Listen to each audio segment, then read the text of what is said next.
Let's get into some car news, shall we? According to this article on electric.co, electric with a T-R-E-K, not I-C, but E-K, like Star Trekky, live long and prosper. This story comes from Michelle Lewis. Michigan installs the U.S.'s first wireless EV charging public roadway. The first charging public roadway has been installed in Detroit's Corktown neighborhood by the city, the Michigan Department of Transportation, and Electreon. The pilot is on a quarter mile of stretch on 14th Street in Detroit's historic Corktown.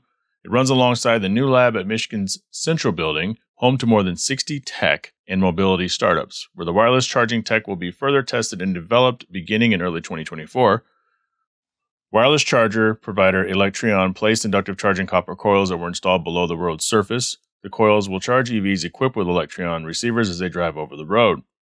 The road's charging segments transfer electricity wireless through a magnetic field, which is then transferred as energy to the vehicle's battery, charging it. Detroit's wireless charging roadway is a pilot that will test and aim to perfect the wireless charging technology in a real-world environment. Researchers are using a Ford e-Transit equipped with an Electreon receiver.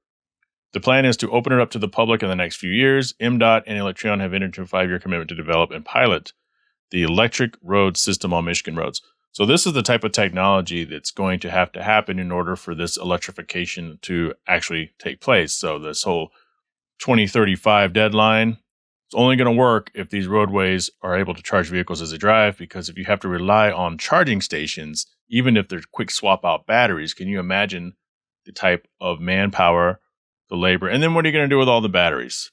Are they all going to be rechargeable?